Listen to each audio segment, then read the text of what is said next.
Welcome to another weekend here on the platform. My name is Sam Omatseye. On my special interview today on Big Talk, we have none other than Taiwo Ajayi-Lycett.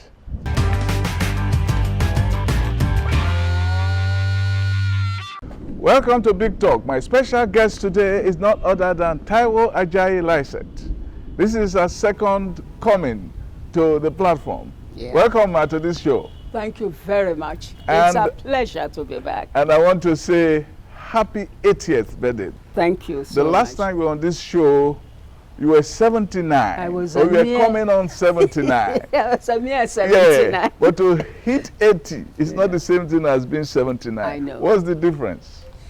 I wish I could. I've been asked that, but it's just another day. I'm waiting for, God knows I'm not. I was going to say I'm waiting for the aches and pains of old age. So you don't have them. You don't have them, apparently.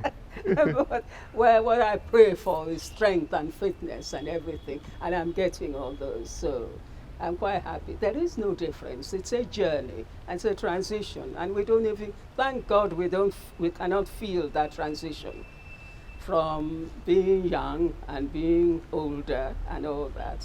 It's just seamless, I think. Seamless. Is there a special thing you did? Or is it genetic? Partly genetic. Your parents were... Yeah, my mother lived till 93. Okay. My father was a bit younger, 85. 85, okay. But that's not a mean age either. Either, yeah. But in this day and age, that was some 20 years ago. Yeah. In this day and age, 80 is the new 50. I would imagine. Yes. There's nothing stopping you from being active. Yes. And, until you tell yourself So you can't do it. yes. But it's like Henry Ford said, whether you can or you can't, you'll be right. Exactly. So I always say I can. Yes. There Yes, is- you can. Yes, I can. Yes, I yes. believe that Yes. very strongly. And when you do that, you can do anything. Yes. It's quite a journey, you will say. And those of us in the public who have followed your career, we didn't follow it from the beginning. We were very small when you had started. But it will be interesting for you to pick out what you will see as the highlights of these 80 years. The highlights to you. I haven't reached highlights, yes. No, truly, I'm not being facetious. I know. I don't think I've hit any highlights. Memorable, well, maybe when I was younger, and all the stumbles along the way, because they're there to teach you a lesson. Yes. So you don't forget them. You don't put them at heart, but you don't dismiss them, because they were important in the journey along the way. That's why they're milestones. They are milestones. They make you who you are. They make you who you are. If you're listening, if you're paying attention to your life, to what's happening around you, then they become milestones and landmarks. I suppose that's what you're saying. But some of them are not very pleasant.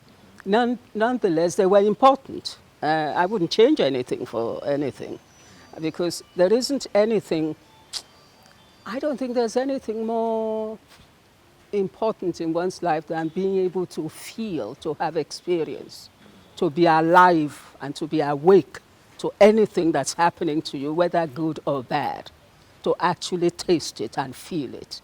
As what I call going through the furnace, a fiery furnace, and come out on the other side. It makes you feel absolutely invincible. At least that's how I feel about all my... You feel energized. Yeah. One of the significant ones that continues to strike me is your childhood. It started very smoothly, then you hit a bump. Yeah. Literally and figuratively. I hit that bump, and characteristically, I got up, picked up the gauntlet and ran with it. That bump, that kind of bump has destroyed many a life, but didn't for you. And that was because you became a mother very early when you were supposed to at least was be a in child school, myself. a child. You were a child yourself. Yeah, I was a child myself.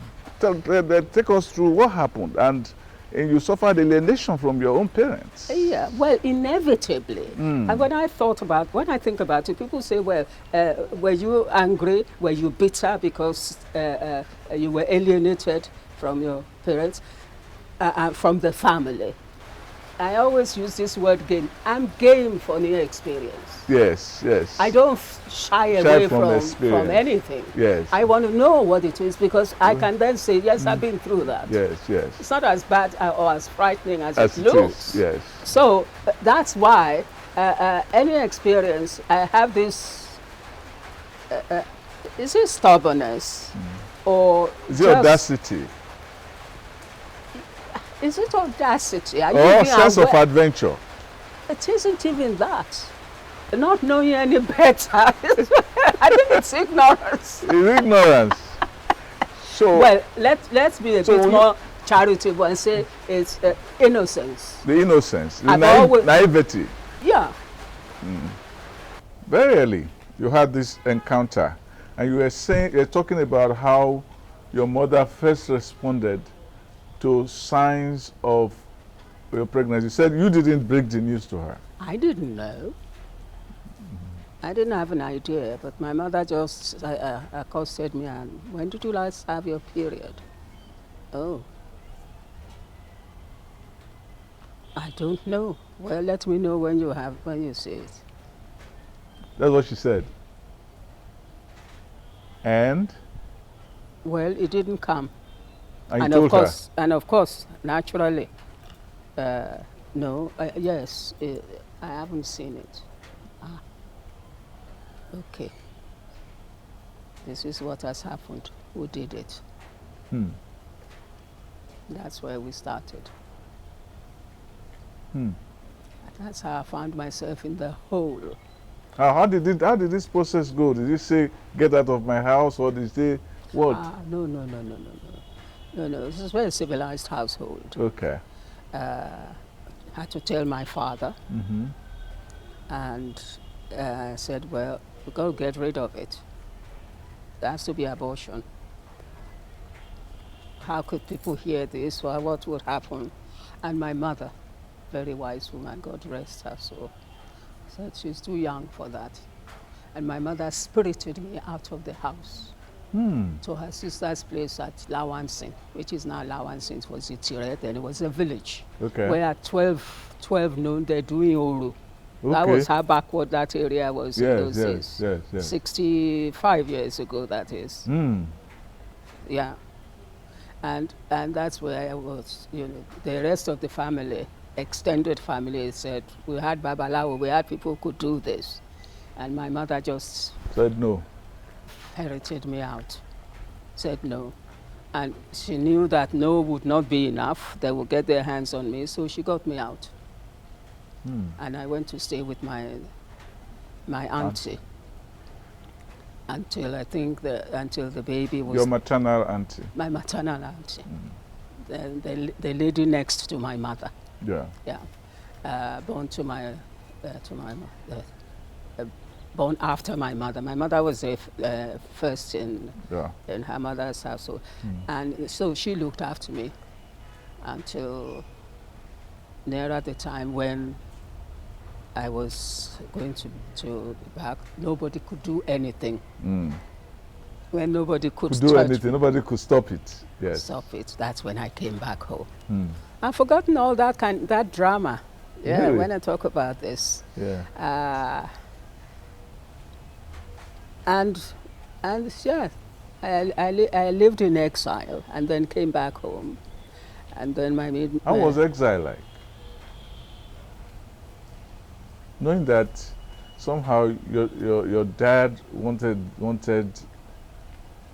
you to abort, but you had to stay. What was your own mind? What were you thinking? Did you think your father was right, or did you think your mother was right at that time? At that time, I thought my mother was right. I think I was,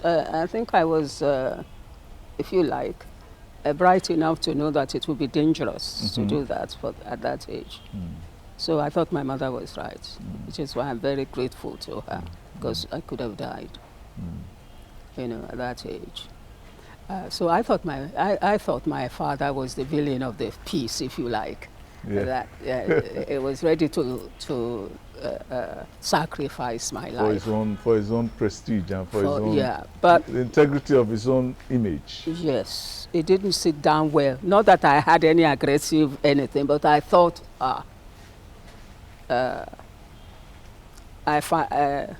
very vulnerable, very afraid then. But my mother saw to it. So I was in hiding. I was under protection.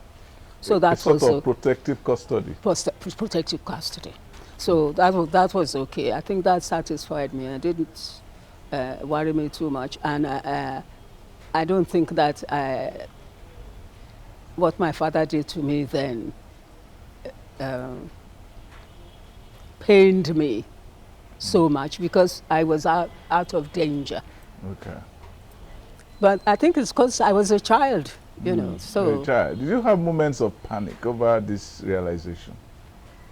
Then? You mean then? Yeah. No. No panic? No. That, I'm going to be a mother. All my mates are still at school. I was worried about that. That's only because I was pretty academic. School was the only life I knew. Yes.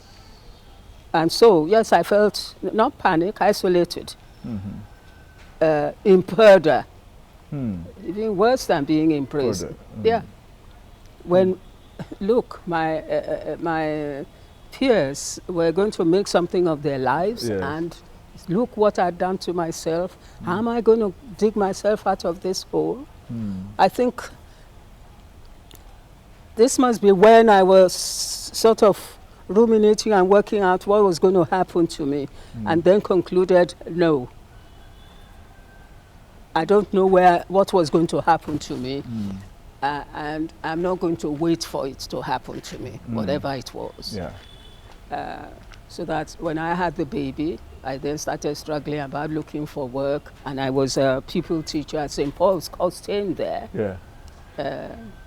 Assistant teacher or whatever. Yes, yes.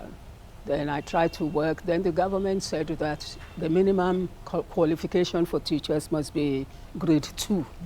That's when I thought, well, maybe I'd go back to school, to teacher training. Then I came back to my father, and my father said no. That's when I knew he had actually finished with me completely. And then I got to pick this up myself. I was, literally a maid in my father's house, looked after. Everybody's gone to school. Everybody's gone to work. And I thought this wasn't going to be my life. And so I wanted to go to school. My father says no. Well, fine. Then I go to night school. Found extramural classes. How did you get to fund all of that? I was working. Yeah. The little bit I had from being a pupil teacher. Okay. Went to my night school. That means you grew up very early. Oh, I grew up. You grew up very early. Probably why I don't have patience for people who come to me and say, look, my father died when I was this and this. It's got nothing to do with it. You love, if you like, will find a way. If you love yourself, your life enough, and want a life, you will find a way. Was there no resistance? There was no resistance in the household to your father's decision? There was. Not to pay for me? Yes, not to pursue. I preceded. My mother went to my uncles, my aunts, to the extended family to plead with them to speak to my father. Oh no, it wasn't just accepted like that. Yeah. In those days, the extended family mattered a great deal. Yes. Very strong. Yes. I miss that in our society right now, in our culture right now, where even that my young man had a baby in America, and they phoned me, and they were naming the child, and I said, you're naming your child? Your father is alive, you're naming your child? I'm that old-fashioned. Who are you to be naming your child? Your father must name that baby. I still believe that. Yeah. Yeah. And these people think they're civilized. Would Prince William name his baby? No. It's a collaborative thing. The family must. The family will say this is the name. Yeah. Yeah. We've been practicing that till from kingdom come. That's why sometimes you have like a child having 20 names. I love that. And everybody who named that child, they know that name. Yes. They will see that child and call the child that name. Yes. I think it's wonderful. What have we done to ourselves? We don't have that now. No, These young people, they have their babies and they just come to tell their father he's Nkechi or whatever. I think it's disrespectful and ignorant. Yes, yes. It's ignorant Yes. because you don't know your culture. Yeah. That child, all my aunties and uncles who named me this, that, and they all have Ashake, Alake. I have all these names. I think it's wonderful for the child to know they belong. Yes. That child knows. It's a community of names. Yes. So the pressure was on your father, and your father said, no. So that was it. Nobody could persuade him to do anything. It was okay. And so I guess I was just left there to hang. That something will happen. And indeed, if you know, nature hates a vacuum. yes. Yeah. Something obviously would have inevitably happened. Well, something did happen because I wasn't going to take it. So I was going to night school, trying to work, go to night school, took typing lessons. And I was going to do my O-levels. And I was, and I registered for, I subscribed for Rapid Results College. College, yes. It was Do you very remember popular that? at that time? In those days, yes. I was learning all sorts of things, including Latin. So when everybody went to school and I'd done my work, I was studying correspondence course. How I found well, it's the age, isn't it? Yes. But it is also I was going to say competitive because I'm not at all competitive with anybody. The only competition is with myself. The fact that I wasn't going to be left behind. Yes, I fouled up my opportunity to have an education like everybody else. In the formal sense. In the formal sense with my parents and Yes, everything. yeah. But if I did that, then it's incumbent on me to do something about it. Yes.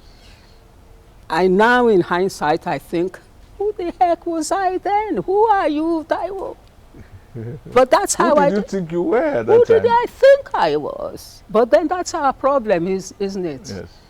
We're afraid to find out who we really are. I didn't know, in my ignorance, in my naivety. I just knew that's it. They're not going to do anything. And I don't blame anybody, but I'm going to go ahead and do. Did you have moments where you said, oh my God, I let myself down, I let my family down, did you have those moments?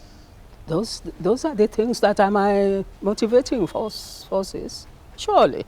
I let my family down. For sure. And I'm in disgrace.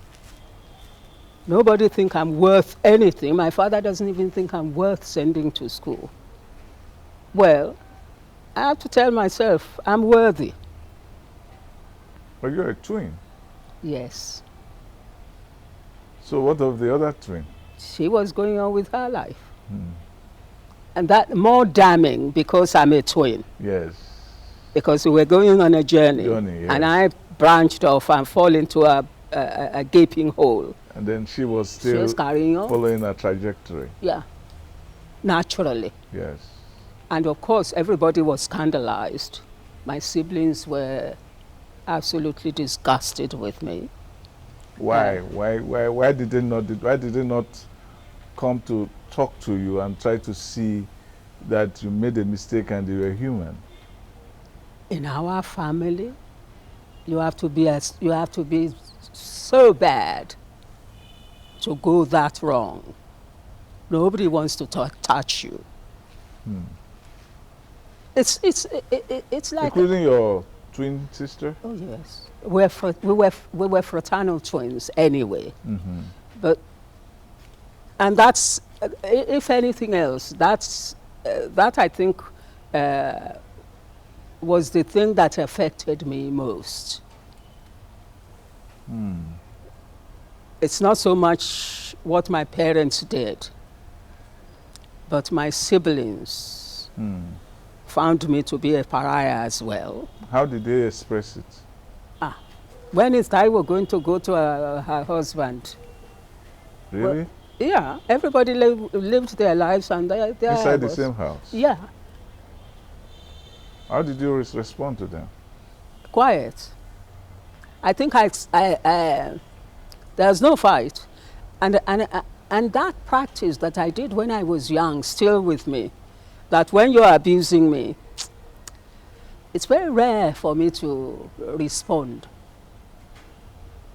Did it get any physical at any time? No. They just words? Oh, verbal is worse than physical. Yeah. Oh, verbal is worse than for people to know that you're not worth anything and you're not going to be in their society and, you have cut yourself off from, you're beyond pale. Oh, that's worse. How did it play out in family rituals, like going to eat food, trying to cook, and so on? I'm cooking. You're cooking? We're cooking. We're cooking. We're eating. You're cooking for them? We're cooking, yeah. And we're eating, and the family is still going on. And I think basically because I'm ignoring all this, not ignoring it, bearing it, enduring it. And hoping? Yeah. Hoping that? No, I'm not hoping for anything. You're just taking each day as it... I take each day as it came. I'm enduring it. Basically also because I felt I asked for it. It's the way I started knowing about being in other people's shoes. I've always tried to be in other people's shoes. If somebody does something to me, I want to know what did I do to elicit that reaction from that person. I've always been like that. Yeah.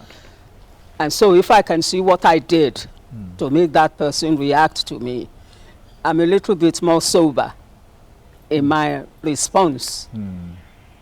So if they were like that, and God knows I have evidence of my wrongdoing staring me in the eye every day and disgracing them, supposedly they felt in front of the society. And so I'm just hanging around. When is she going to? Of course, that's 65 years ago. Who's going to remember? Some of them don't remember, but I who got it, I know what happened. I heard. And although I ignore all these things, I never get involved in any verbal or where physical was out of it. Verbal response, no. God knows, and I can well see why. I'm buried in so many things that I'm doing anyway. Yeah. I didn't have time for that. You had work to take up your energy. What of being a young mother? I'm looking after my child. I was very devoted. In the house? Oh, yes. I was very devoted to my son. What was their relationship with the child? They loved him. Ironically. Even my father. Yeah. That's why we have to give life a chance, you know. Yes. Even my father, when that child was born, they were inseparable. Really? Yes. So he had a great relationship with your child and not with the bearer of the child? I'm not sure my father saw it like that. He had disciplined me and that's it. I don't think there was any malice attached to it. Not when I then got to... They probably saw it as tough love. Tough love. She did wrong, so she was disciplined and that's it. We have to remember the age also. Yes. That's what you do. All this business of listening to your child and saying, look after her because she might get into the wrong hand and she might harm herself. Bugger all that then. Toe the line or that's it. I don't think there was malice or even lack of affection involved in it.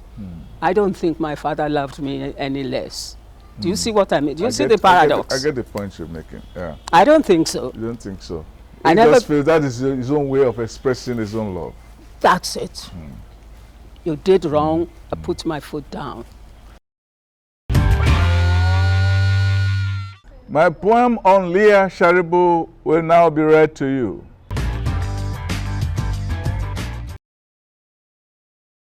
Ordinary is when students, boys, trek for miles in the wild, gunshots guiding. When a president says to shoot any bad man in the bush. When locals cannot farm. Farmers' faces fertilize their crops. Suddenly, Leah, people are trying to turn your kidnap as less than ordinary. Thank you for being on this show. You can catch up with my column on www.samomashaye.com. And until next time, be good.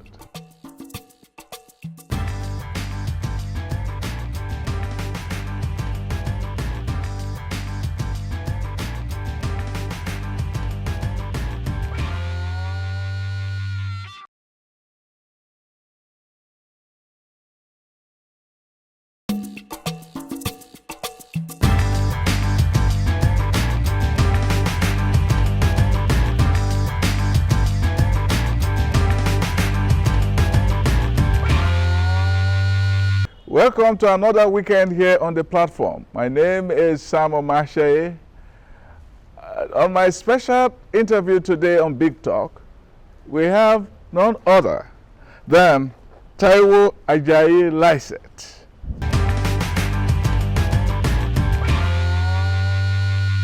What was that first marriage like?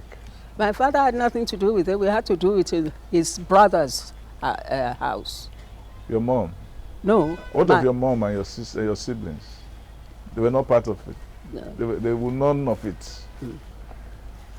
It's fascinating because I turned 80 and there's a lot of things going on here at 80 and nobody could point to one member of my family there.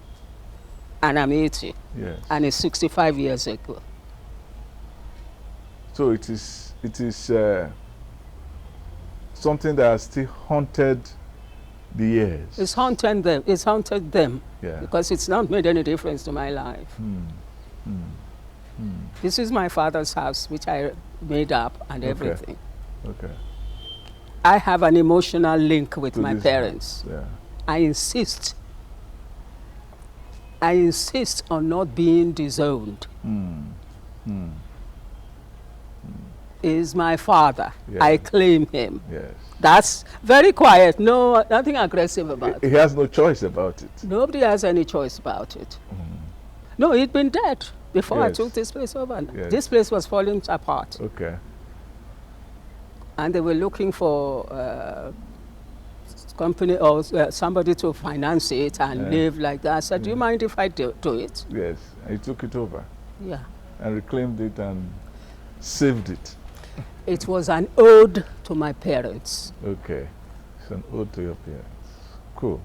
Yeah. Then you finished your education and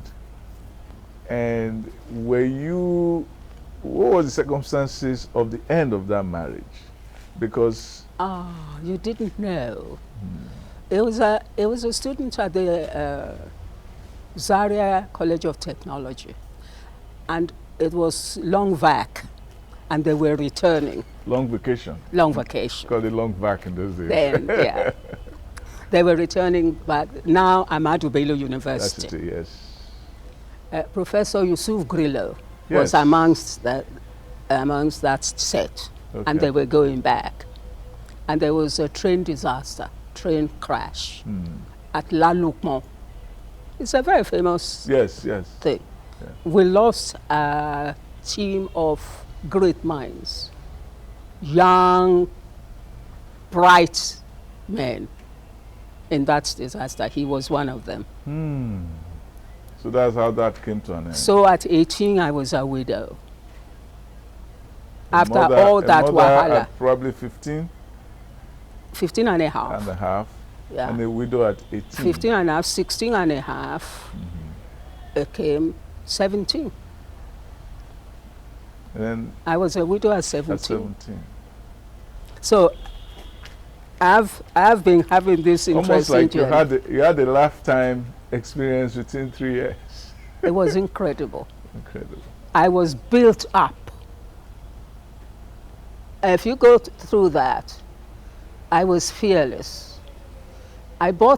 There used to be a journal come out called Psychology. I'm sure it's still Yes. being sold now. That's how I psychoanalyzed myself. I would buy that and work out my angst, my sorrow, my grief, because nobody was interested in my grief. Nobody can enter your grief. Nobody Even they was. tried. Nobody was even interested. Nobody was even interested at home, even after you were widowed. Yeah. The situation of my future is now compounded by the fact that the person I was waiting for on this journey had gone. So I was now doubly on my own, if that makes sense. With your son. With my son. So, what next? That's when You I went doubled. abroad. That's when I doubled up studying. Okay. And then there I was. A letter came from somebody from abroad, saying they heard that I was widowed, had a child. They had just recently gone to UK. They proposed that I should marry them. A friend of my husband. Yes. This man was bought a house in the UK, and his new tenant met him, and they were talking, and the man said, knew a girl, friend of his died, good girl, this blah, blah, blah, blah. And you want a wife, why don't you contact her? And he wrote to me. And I saw the letter. I showed it to my mother. He wants to marry you? I said yes. He was ready to send his people from Ondo. They came. My father said, no, she's going nowhere. So I said to my mother, I don't have a life here. There's nothing I'm doing here. And my father says, I'm not going. I'm going. That's when I broke rank. Did your father say, this is what I have for her? No, that's what I said. There is no alternative for me. What is on the ground is not something that I want. I have a chance to go abroad. Yeah, it's a little bit wonky. You go and marry somebody you've never met before, you don't know. Yeah, it's a bit ultra-virus, so to speak. It's a bit, it was a bit wild. Yeah. And you did. I want to read something from your book, Just Sharing. Yeah. There's this line about jumping. You wrote here that, so I usually remind myself not to die with my music still in me. I read of a recruiter for a jump school, military parachute training, who explained the training this way, quote, jump school is 3 weeks long. The first week, they separate the men from the boys. Presumably, they also separate the women from the girls. He goes on to say, week 2, they separate the men from the fools. And week 3, the fools jump. That's me. That's you. Yeah. And it is the fools that succeed. Yeah. The fools jump. Yes. That's how I see myself. You take a leap. Yes. You don't know where you're going, but Leap you in the soon dark. find out. Yes. I beg You soon pardon. find out. You soon find out. The man who doesn't jump, What story can you tell? What can you say to yourself? you're just It's all standing about by and watching. watching. I've never watched life. I live life. So I said, what have I got to lose? Yeah. I'm not doing anything here. I always believe when I'm in a situation, trite statement, when I'm there, I can control it. When I'm not there, I can't do anything about it. Because you're not even there. So I got to be in the situation and see what it is. I'm ready to cope with what it brings. So I went. Now, you went to London and you also started work there. The following week, there was an interesting thing about how you started your career in acting. You were not an actor, you were just present. I had never, ever, ever dreamed of being an actor. You know, young girls want to be famous. And it has never been part of my dream. I've never had any ambition. Did you have an ambition there for anything? Not for exhibition. My ambition is to keep my head low. Keep my head down. Yeah. That's always been, and I still do it. I do what I have to do, but low key. I keep it down. Yeah. Because I don't think it's anybody's business. If it concerns them, they'll find me. I don't, not for me, advertisement for myself. Sure. Who wants to know what I'm doing anyway? So what's my problem? So it's never been an issue. Yeah. So, yeah, accidentally I became an actor. Yeah. Showing cats play. Ironically. Lion and the Jewel. Yeah. Rehearsals were going on. And yeah, I went to take a friend for coffee. Yeah. And the director was passing by and asked whether I was interested. Did the director know you before? No. I think perhaps because I was a Nigerian, they were rehearsing Nigerian play, thought that maybe I was a potential recruit. Yeah. And I said, no, I came to take Yemi Ajibade for coffee. And he asked whether I was interested. In those days, when I was working as a civil servant, at the post office in the UK, every year I had a holiday, and every year I went to take one course or the other. I became now obsessed with having meaningful education. And then I thought, well, this must be what I'm going to do this year for my vacation this year. I'll get back to the office. I got back to the office and I said I'd like to have my vacation, to my boss, I'd like to have my vacation. And then they arranged for a temp to fill my place. And I joined rehearsals. That's it. That's how you started. Now, you've been acting and all this while. Your dad must have seen what you became. Was there any sort of contrition from him? Yeah. Like, look at who I thought will amount to nothing. Was there any moment? I came home in 1971, and when I was leaving, I was dressed in this tan suede suit. Yeah. The important thing was that when I was returning to the UK, my father went to the airport with me. He did? I'm sorry if I forgot that. My father went to the airport to see me off. Why did he do that? My father was a very quiet man. Yeah. Spoke very little. It means that eventually it was his own way of saying sorry. Did you get that sense? Sorry wasn't even the half of it. I love you is what it is. That's what it means. You're my daughter. Yeah. That's what it means. That's really deep. It was incredible. Now, when I got there, I received a letter from him. I wish I could show you that letter because I gave it to my son and he left it in the US. Yeah. It was what I call a veritable love letter to my daughter. Wow. He said he was so proud to look at me at the airport amongst all these people, how I radiated. I stood like a sun. I'm not exaggerating. I wish you could read the letter. That I looked radiant like the sun. And from where I came to have reached this stage, he was so happy, he was so proud. Well, I take that to my grave, that letter from my father, which... You don't need any more endorsement. I don't. So the rest of the family who still had those thoughts about you, about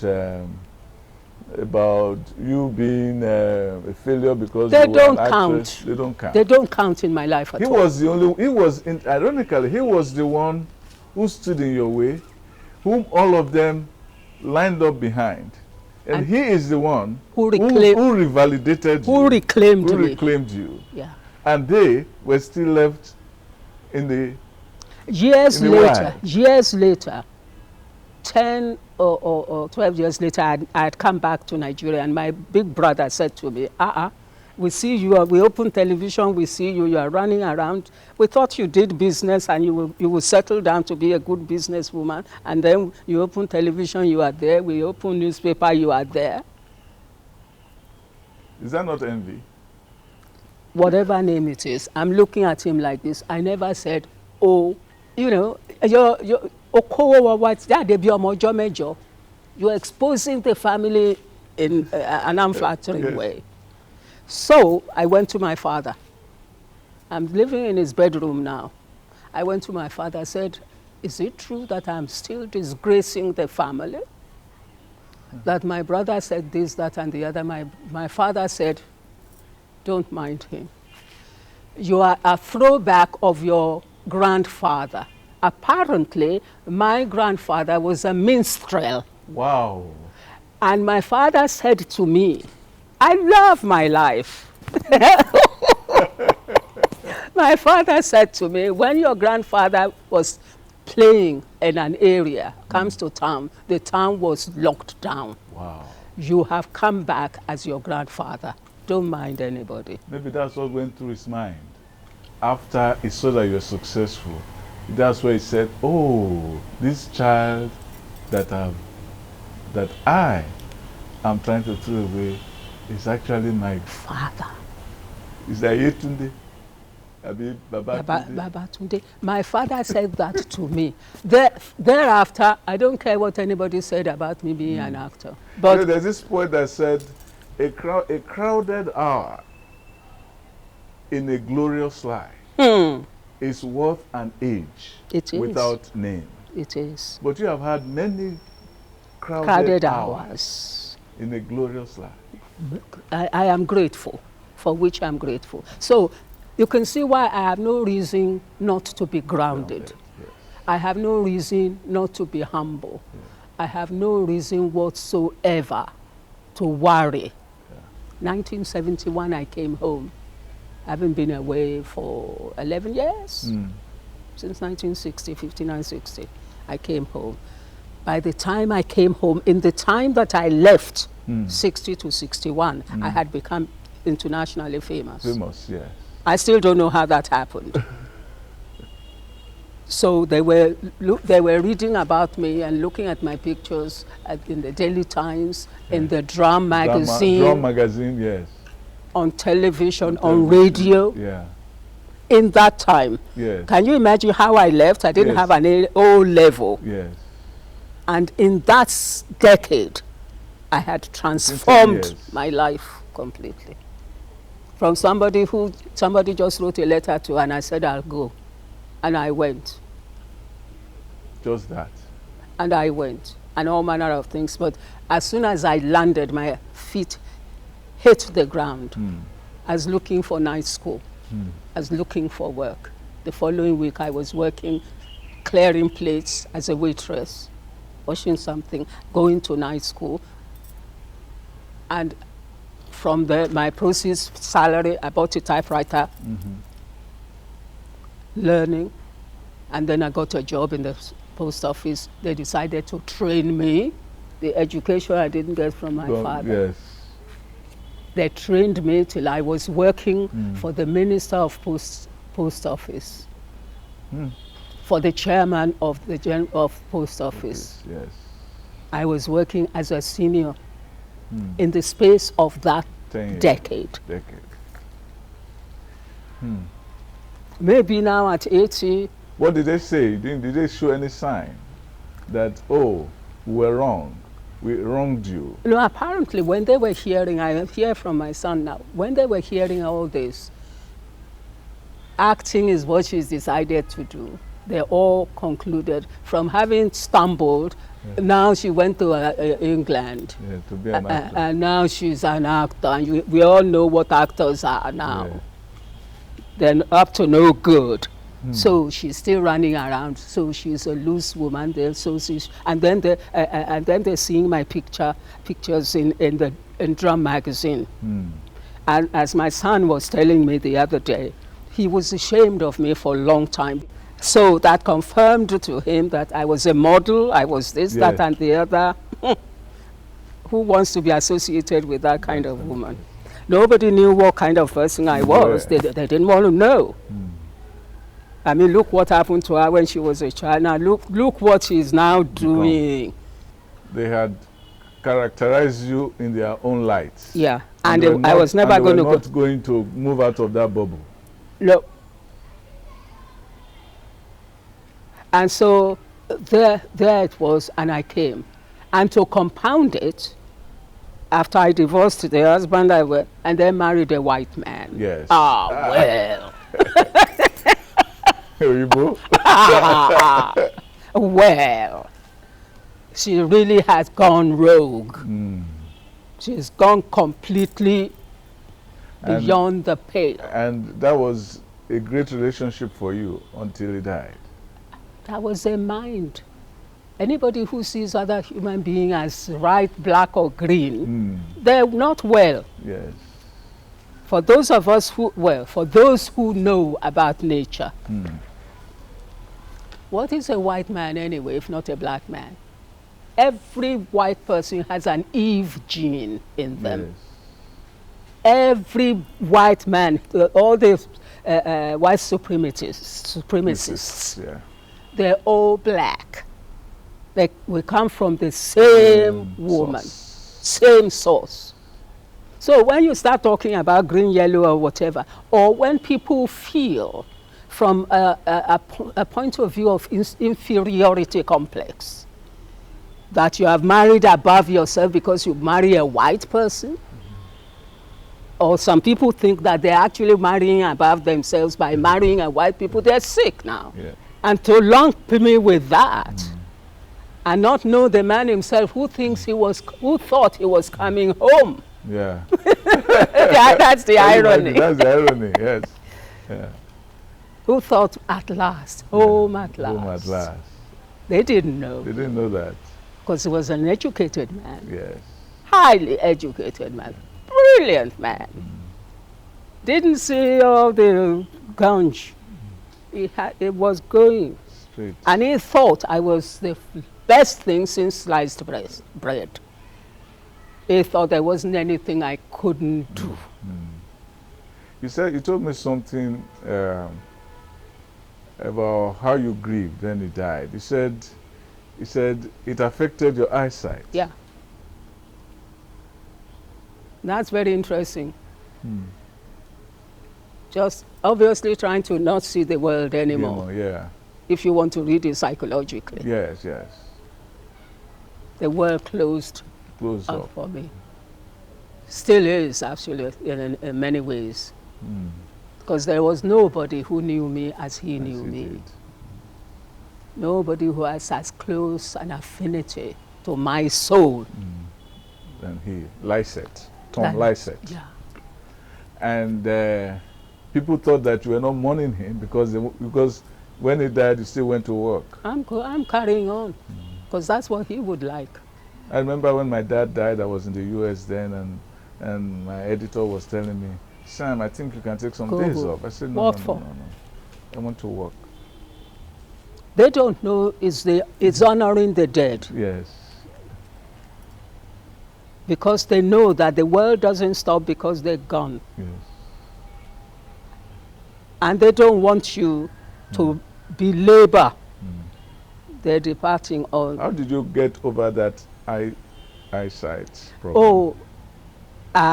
Being a futurist, it was a time when they were talking about laser surgery. Yeah. I went for laser surgery on both eyes. Yeah. That was 1996. That's me. It is very interesting because it is it's a full life, and you are still active. Yeah. You're still doing poetry, you're still involved in the arts and culture. Yeah, because So- that is where life is actually. You see, people think politics rule the world. No, culture. Politics comes out of culture, Yeah, culture is the backbone of everything. of everything. That's why you have the culture of politics. Yeah. And that's why I don't understand communication in this country. We're just talking about politicians, talking about politicians, talking about politicians.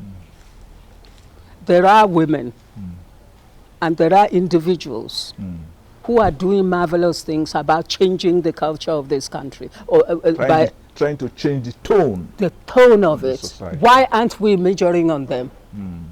We're talking about politicians who really, I don't see what it is they're doing. Well, I'm being stupidly generalizing now. Yeah. Good ones. Yeah.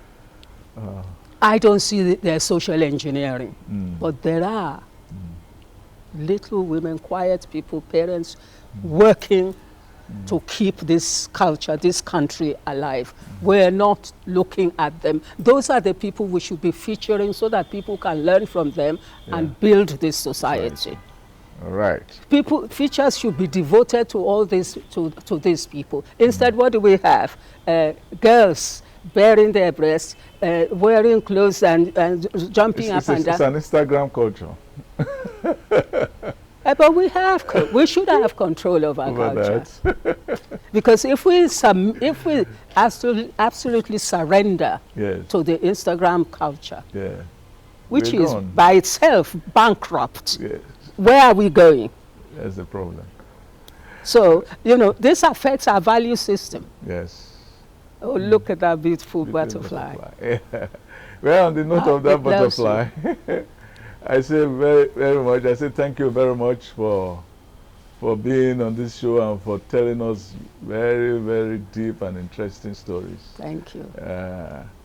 We have had Ajayi-Lycett, Taiwo Ajayi-Lycett on this show.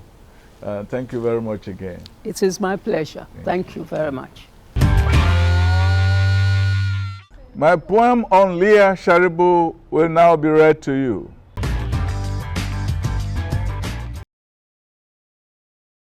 You are now 4, Leah, with a new baby. It's family not by love. 1 force, 2 fruits. With you and him, who calls himself husband, you have formed a team that neither your parents nor you wanted. If you cannot love him, how can you sneer at your miracles from his loins?